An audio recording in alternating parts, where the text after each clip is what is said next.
Rabbi Jonathan Sacks taught that the Israelites hadn't even left Egypt when God instructed them about how they should one day teach their children about the experience.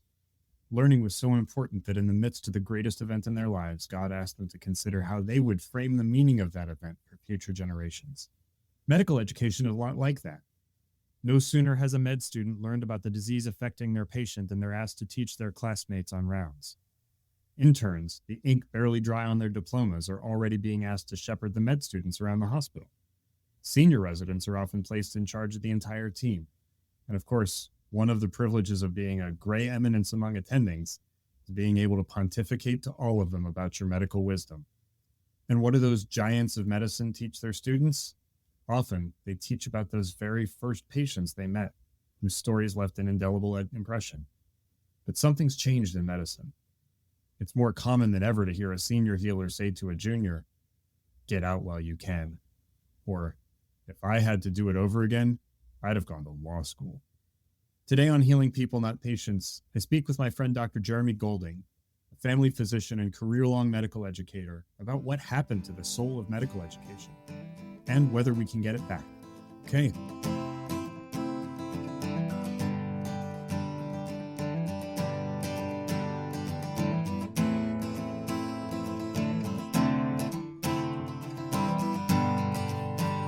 No room for the soul that's in my head. No room for the soul that's in my heart.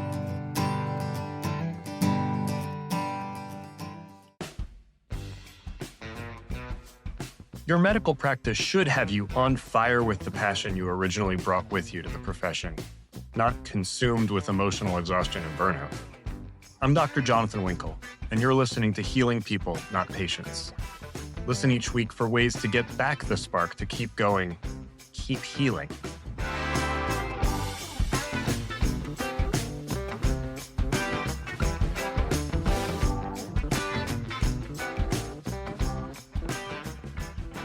Welcome back to Healing People, Not Patients. This is the part of the show where we do an interview based on the 4 questions from the Passover Seder, which many of you probably know center around one question: why is tonight different from all other nights? In this case, what we're about to talk about today can make medicine different, for better or for worse, than it is the way we know it right now.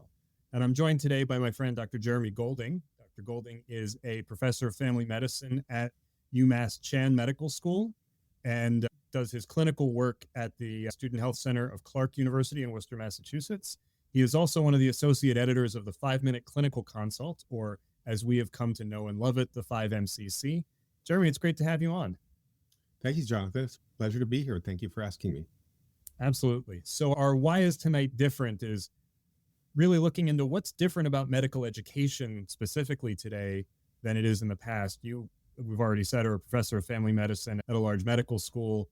I'm an associate professor at another large medical school and have been teaching students in my practice at a community health center since I started there.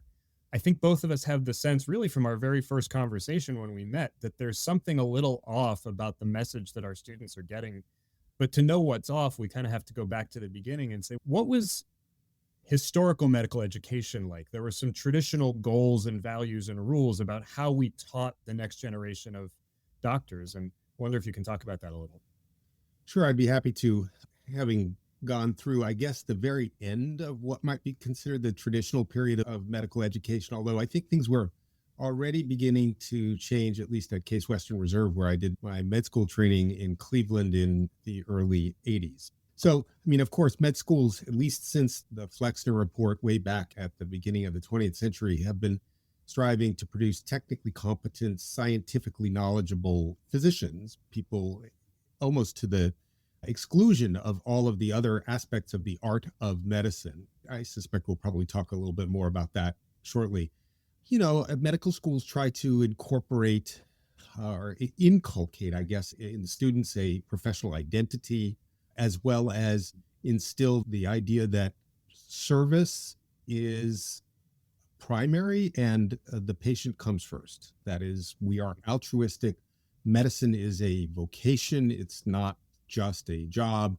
We're intended to serve our patients and our society above our personal needs. So I think those are the kind of the underlying sort of goals, values, and woven in and all around this is a sense of integrity and loyalty to the profession and integrity to the professional values. But also traditionally, it was very hierarchical education. The senior physicians and the professors were kind of up here. The mid-level trainees, fellows, and residents were here. And there are a lot of jokes, as I'm sure you know, about medical students. And within that framework, the trainee was expected to defer to the senior physician basically without question, resulting in, unfortunately, sometimes abusive sorts of relationships. Yeah. That the old model of see one, do one, teach one I, you may even have mentioned that is still one that, although it still exists, I think we recognize its imperfections, that it is overly simplistic to say that you can simply see a procedure performed once, then do it under supervision, and then be competent enough to do that. Be that a technical surgical procedure, or, and I might add very importantly, talking with the patient, learning to be a good interviewer and establish the kind of relationship with a patient that results in partnership. Yeah, absolutely. And one of the interesting things is that despite that need for kind of hand over hand or standing half a step behind the trainee while they're getting their feet wet, one of the many jokes about med students is if you want to know anything about the person, read the med student's note. If you want to know the diagnosis, read the resident's note. And if you want to know the plan, read the attending's note. So that the level of technical competence went up, but the level of closeness to the patient actually got smaller and smaller as you went up the hierarchy. Jokes, so often jokes are funny because they convey uncomfortable truths. Yeah, for sure. I guess one of the things that came out of that from my medical education, which took place a little bit later, I was a little late arriving to the profession. So late 90s, early 2000s, one of the things that we had to kind of combat that see one, do one, teach one was a lot of simulation labs. And so we learned to do, especially the technical procedures, on a guy that we called Sim Man, who was always voiced by my mentor, Dr. Sue Dunmeyer, who was really good at saying, "Oh, doc, you're killing me. What are you doing over there?" Just meant to make you nervous. And Dr. Paul Rogers, who was an intensivist with a great British Commonwealth accent, who used to deliberately step on the plug that was running Sim Man or that was running some of the equipment. And so you'd put the oxygen mask on. I don't hear anything going in there. Can you check? It turned out that the compressor was turned off. It was another form of sort of gentle torture for us, but it was also a way to go through all those nerves without there being a live person under our fingertips. Simulation, which didn't exist except in its very most primitive form when I was in med school, is, I think, clearly a significant step forward. Allows people to enter the actual clinical arena with a bit more confidence and competence. I'm a big fan, but simulation by itself is not enough. We actually were ahead of the curve, I think, at CWRU, in that they actually started in first year teaching us not just simulation, but they put us in with patients. We were assigned a longitudinal obstetrics patient and were present with the patient as the patient's advocate until and even following the delivery, where we were then assigned to kind of show up at all the baby's well child checks. So we kind of learned a bit on the job, and then they had all of these simulated interviews, videotaped interviews with real patients. Although we weren't making any clinical decisions, we had people watching us on the video so that we were given in the moment feedback. So I guess it's kind of a simulation, and I credit a good part of my early start as, I think, basically competent interviewer to that portion of the curriculum. Excellent. One of the greatest gifts that I ever got as a student going into practice is that we were using a lot of simulated patients for patient interviewing who were local actors from all of the different theater companies in Pittsburgh. And I was lucky enough that a couple of those folks ended up as my actual patients later on, and, you know, in various guises. And when you're having a bad day, there is nothing to get you back on track to be your best self in clinic, like having somebody who's a simulated patient going, "Dr. Winkle, you didn't really just mean to say that. Why don't you try that again? Um, and then a story that I did put in my first book about somebody who stopped me and said, wow, you're really knocking it out of the park with that empathetic language. I said, that's how I talk. They said, no, no, no, that's good. I want you to talk like that. I just wanted you to know I'm noticing. So, Formative feedback, constructive it's great, all good feedback. okay. So now that we've gotten kind of the traditional picture down, you've already started to talk a little bit about what some of the dark sides of it. And you mentioned the Flexner report. Certainly one of the kind of negative outcomes of the Flexner report was that a number of medical schools that were serving predominantly African-American communities and training African-American doctors in the late 19th century, early 20th century were closed because being under-resourced, they didn't meet the standards that Flexner had set. And the percentage of minority physicians in the country actually went down and stayed down. I'm not sure that we've yet recovered to the point that we were at in 1905. So we know that there are some dangers. Some of the things that I've had brought to my attention recently in a class I'm teaching, the 120-hour resident work week, the fact that the founders of the original residency programs were, in a few cases, addicted to cocaine, which they were using in a medical setting, that allowed them to work those insane hours and expected that of all their trainees. So, somebody actually asked me why we even permit that to happen. So to use a Pittsburghism, what needed fixed in that process? And are the fixes that we brought in actually working? You already started to talk about the limits of where we go with the simulation, but what else is still kind of in process?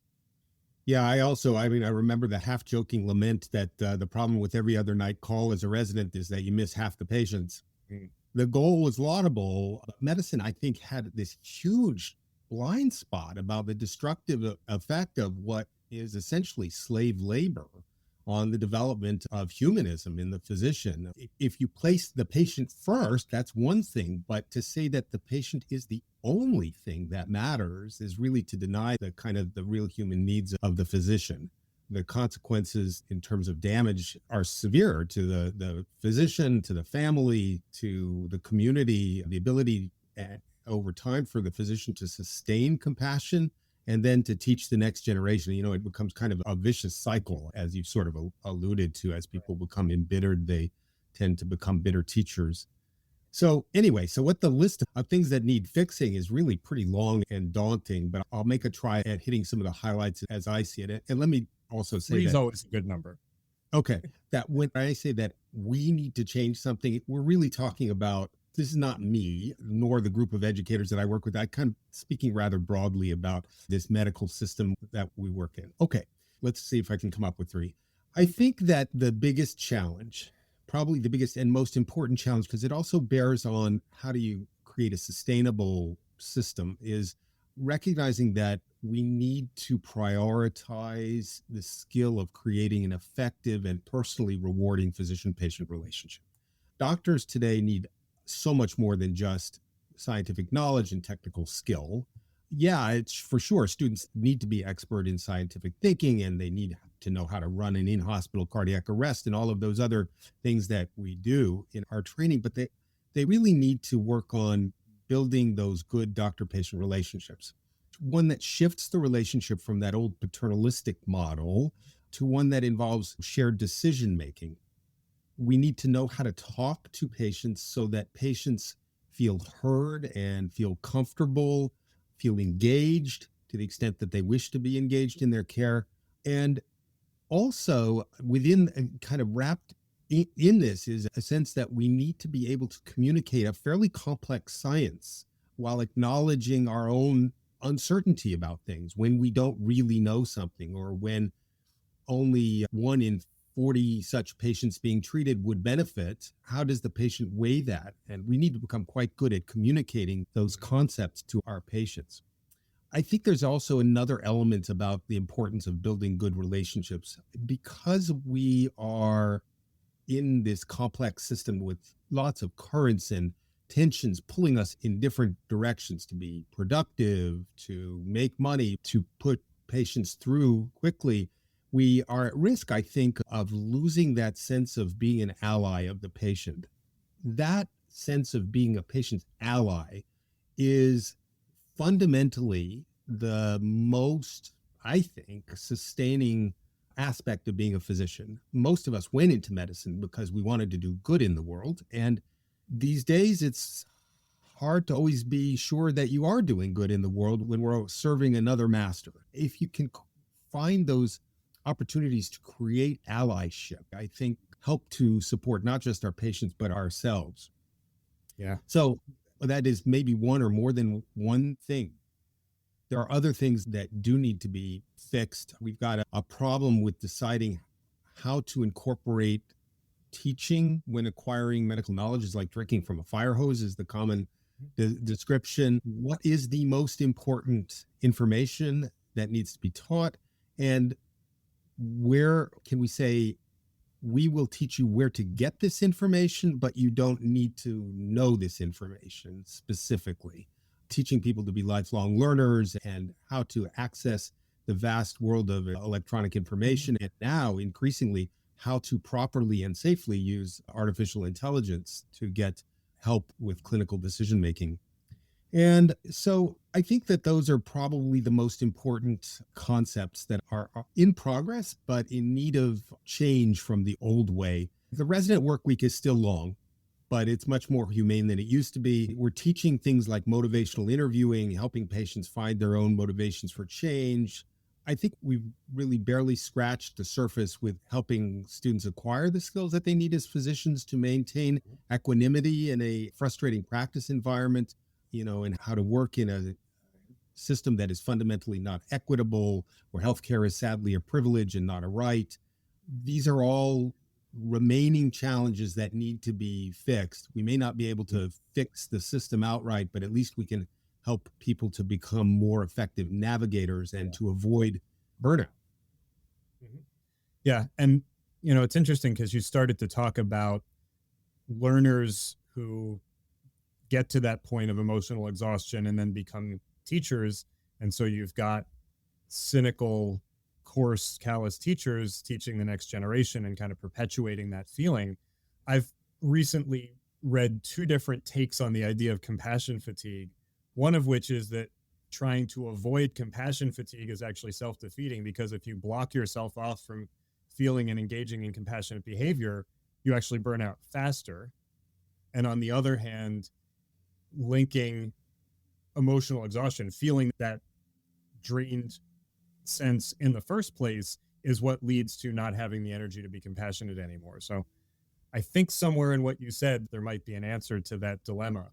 Yeah, I mean, I agree with you. I think it's not simply the long hours that we spend studying, training, and practice. That has never discouraged the best and brightest from going into medicine. Students aren't blind. They can see the frustration that's arising from the loss of their mentor's autonomy. They're aware of the ways in which the healthcare delivery systems sort of are creating these barriers and wasteful activities that are sapping our good energy and causing us to waste time and effort on non-physician duties. I think that there's this kind of moral injury that sort of results from the loss of autonomy and the pressure to do things that we think are not in our patient's best interest. It's a very serious problem. So I do think that, I also have to mention, by the way, that I wouldn't be doing my job if I didn't mention that the electronic medical record system is playing a terrible role in driving all of this also. I think because these systems from the beginning were made to maximize billing opportunities and not really to enhance documentation or improve patient care. So we're spending all of our precious evening time, some people have called it jammy time, when you're supposed to be with your kids, devoting the evening to documenting the day's visits and dealing with the administrative burdens. I don't think there's a facile solution, but I cannot give up on the goal of extolling the virtues of what it is to be of a career in medicine, and specifically in primary care. If I think about, and I'm going to mention a very personal sort of inspiration for me, in my religious life as a Jew, I've been commanded to love God with all my heart, with all my soul, with all my might. When I think about this, I say, what could be more expressive of my love for God than being a partner with God in healing human beings who are, after all, created in God's image? Anyone choosing to enter medicine is likely to have to fight against these cynical forces. But the bottom line is, I think it's worth the struggle. The meaningful interactions that we have with people, those moments that you talked about where you kind of leave saying, wow, I did a good thing today. Mm. We have to find ways to focus on that, to draw meaning from it. And I don't mean to be Pollyannish at all about that. I'm in no way saying that this is solving the bigger problem. But the longer we can stay in the game, the longer we can derive satisfaction, the more we have the resilience to push back against those forces that are seeking to diminish the physician-patient relationship. And I think we also have to acknowledge that this job is just not for anyone. You have to have the love, perhaps more so than ever, the love for people, but also an ability to tolerate and push back gently where it's possible, to resist without becoming overly a problem for your colleagues and for your system. Yeah, it's interesting. So you quoted from a very well-known part of Jewish liturgy. I will quote back to you right before the Israelites crossed the Red Sea. God says, I am God, your healer. Don't worry about it. I got this. I am God, your healer. And 7 chapters later, God says, you will surely heal the person you accidentally injured. And it's like, I'm your healer. I'm delegating this responsibility to you now. So good luck. And you better do a good job. Which is almost like that moment at the end of medical school when you're like, oh my God, I'm a doctor now. Or at the end of residency when you realize that you don't have any backup anymore. You've reached the top of the hierarchy. It's really daunting. What I worry about as we moving into the next question that I wanted to ask you is that in many cases now, we hear people talking to their trainees, or even worse, to people who have not yet decided to become trainees, that haven't yet applied to medical school, that are kicking around the idea saying, oh, don't do it. If I had to do it again, I would have gone to law school, or I would have gone into high tech. I would not be in medicine. If we're saying, forget it, this isn't worth it, we're scaring people away, who's going to take care of people in 20 years? I agree. I think it is a huge problem. And I think we need to be conscious of what we're saying, the messages that we're sending, and to think and reflect about those things that give us joy and meaning in our professional lives, and share those, perhaps in equal measure with the challenges of the work. In the old days, it was pretty easy to talk about being a doctor and encourage one's children and one's friends' children who had the skills and knowledge to do it. It's harder now. But I think every time we're tempted to say, why don't you go to law school?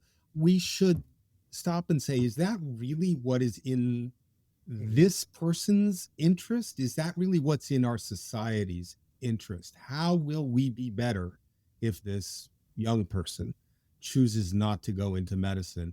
I've been doing a little bit of this kind of counseling with a friend's son, and both of his parents are physicians. Both of them are somewhat frustrated by their own work in medicine. And I've been trying to convey to him, despite my own frustrations, that I love my job. I cannot imagine ever doing anything that is more wonderful in my life. I can take the science that I so love and apply it to the human beings who I love, and do work that makes the world a better place. Yes, I guess there are other jobs. I mean, by no means try to detract from those others, but I can say that medicine is a holy profession. Nothing about that has changed. It is still the best opportunity to do good in the world. Yeah. I had another opportunity from the class I'm teaching a couple of weeks ago. One of the students started off answering a question by saying, she was quoting me back to me, saying, you wrote in your book that, doctors are on a pedestal because when you mess up, it's life and death in your hands. And, you really have to be very conscious of that all the time. And people know that and have tremendous respect for how important your work is. And I said, that part of that book was written at the very beginning of the Odyssey, probably almost a quarter century ago. And the mature me would not have said it the same way. Because, of course, there's lots of people who do jobs where if they mess up, lots of people are going to die. Pilots, people who are structural engineers building skyscrapers, you name it. There are lots of jobs where your failures are measured in blood. What's different about medicine is that people notice when you succeed. where if you build a building and it's safe and it stays standing, people don't walk around the building every 5 seconds going, building's still standing. That structural engineer was amazing. But if you have cancer and then you don't have cancer 6 months later, you say, my doctor saved my life. And that's amazing. And even if you are not getting better and you're getting worse, but somebody sat with you and held your hand and relieved your pain or helped you make peace with your family members or whatever along the process, you say, my doctor took great care of me and I'm not going to get better, but I feel like I've been accompanied at every step of this journey. And that's a gift to me. Indeed. And I've been blessed to hear so many patients tell me the ways in which I have affected their lives for the better. He who saves one life, it is as though, pardon the masculine, he has saved the entire world. And when I'm feeling down or particularly frustrated, I actually keep a collection of some of the notes people have written to me and read them to remind me that I've made a difference. So that's what I tell these kids. How many jobs are you going to choose where you will get such notes from people? Maybe as a teacher. All right. So you've already started to weave your, what we would call it, my anima amin, this I believe, which is both out of Jewish tradition and also out of the archives of NPR.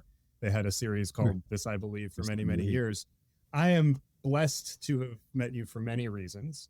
One of them is that you have this bully pulpit as an associate editor at 5MCC.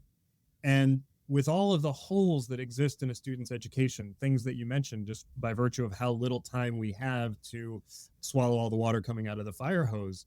And a lot of those holes are in these areas of spirituality and relational medicine and those sorts of things. So I used 5MCC back in the day, back when it was still a whole bunch of different 5MCCs and not one unified product. I know my peers and my students have used it all through these years.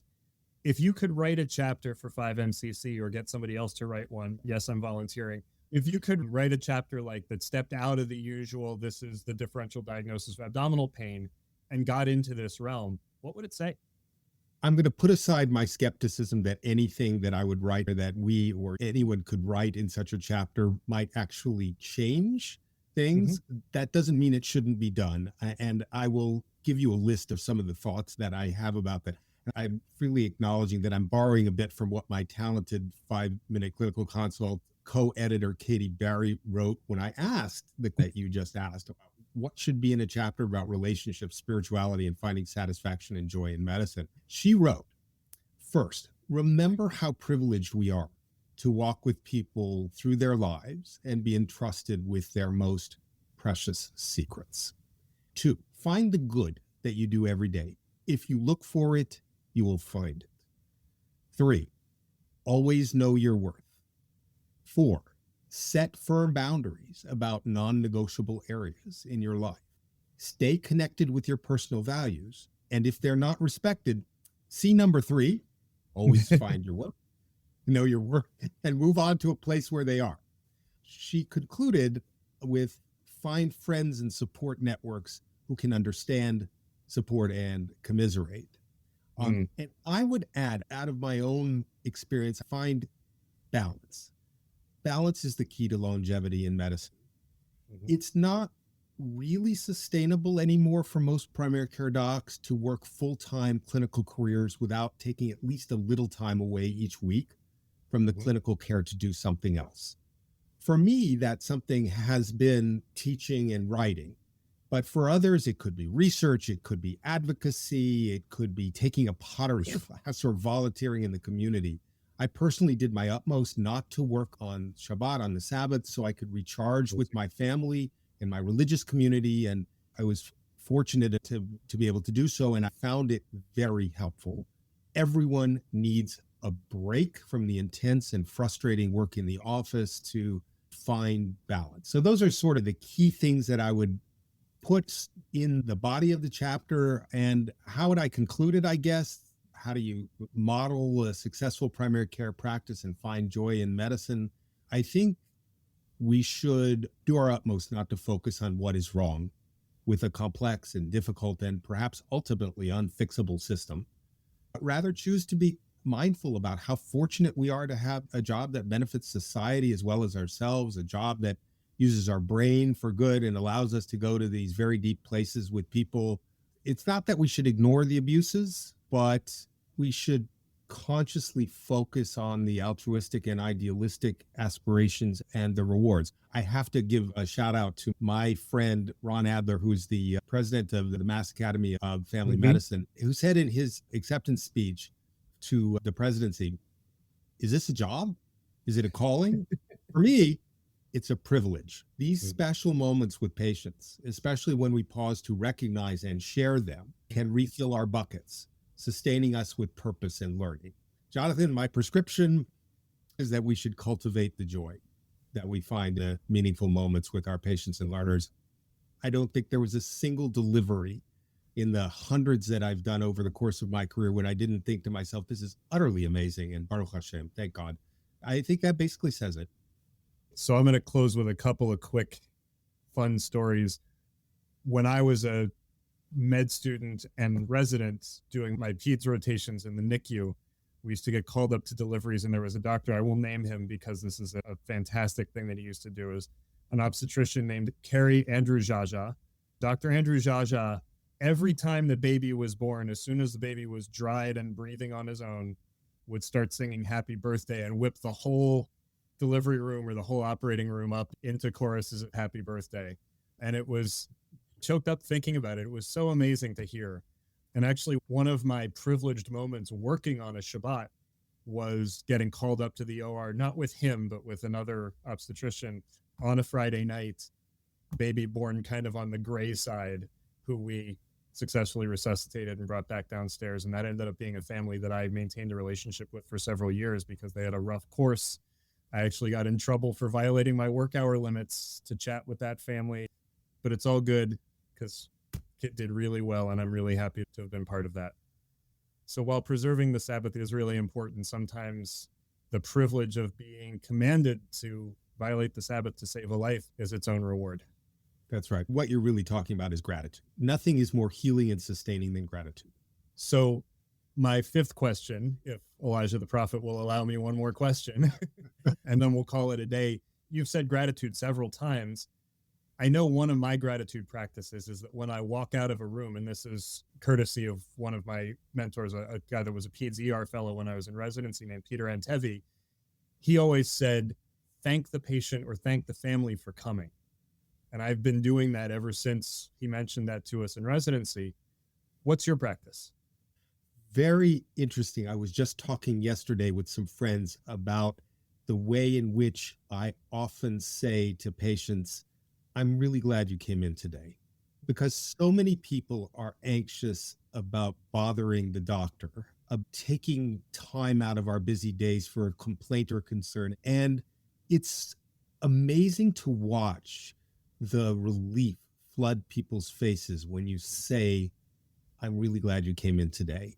And you add why, because this is something that might have been serious and it's important that you came in to check this out, or because it gave us a chance to talk about how to help keep you healthy in the future, or whatever it is that you need to talk about. So I think it is that those little kindnesses, those small words that I think further the relationship and move things along. That has also been one of my practices. Amen.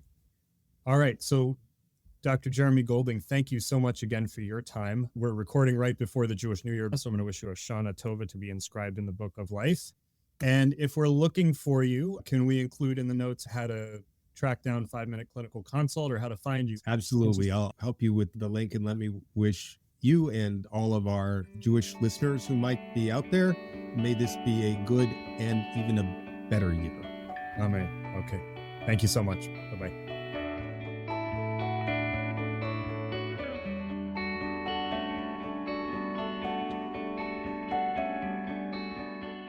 Well, I didn't expect to take on a new writing project mid-podcast, but other than that, this was an incredible conversation. Jeremy's last point about showing gratitude towards our patients rings especially true. In traditional Jewish practice, gratitude is literally the first emotion a person is expected to feel when they wake up, which is weird because my instinctive first emotion on waking up is despair, as in, no, I need more sleep. The first phrase a person utters in the morning is, "I am thankful before you, living and enduring ruler, that restored my soul to me in great mercy. Great is your faithfulness." So it's not too much of a stretch to welcome a person created in the divine image into the exam room by saying, "I am so thankful you came today." Thankful because they trust you. Thankful for the opportunity to make sure they're well or to help heal their hurt.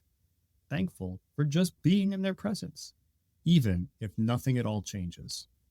The day after we recorded, however, I got an even fuller perspective on what gratitude might mean. I read an article by Dr. Megan Fitzgerald of the Columbia Mailman School of Public Health about the importance of the goodbye phase of a clinic visit. She lists 4 rules for how to say goodbye at the end of a medical visit. 1. The goodbye must come from the clinician. 2. Make it clinical and personal. 3. Put it in writing. And 4. Say thank you. Fitzgerald explains her rules as follows.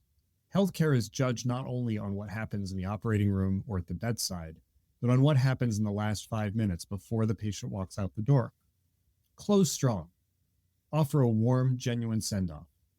Because in healthcare, as in life, the goodbye often defines the experience. We call that recency bias. You see it in people who are under anesthesia, doing great, but it wears off 5 minutes before the procedure is over, and all they remember is the pain they went through at the end. It can ruin even the best, most competent surgical procedure, clinic visit, therapy session. Doesn't matter. Maybe the best way to sanctify this profession for our trainees is to get them to see patient care as a form of welcoming the patient as a guest into your home.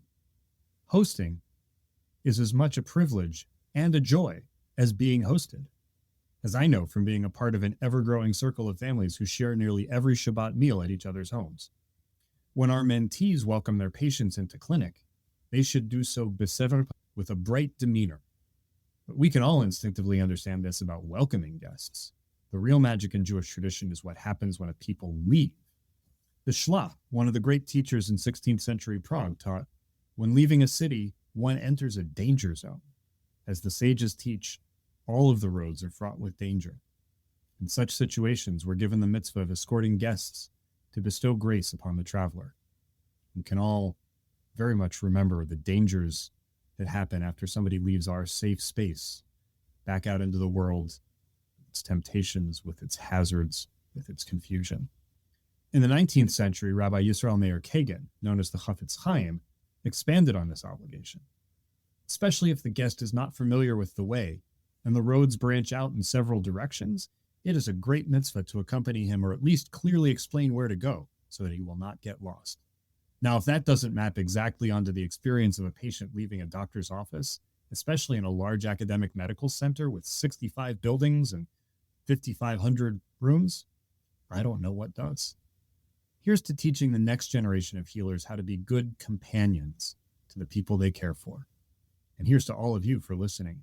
Shema, everyone. Complete healing for you and for those you treat and for those you teach. Until next time. Thanks for spending time with me today. If this conversation sparked something in you, subscribe so you don't miss the next one. And share it with a colleague who could use a reminder of why we do this work.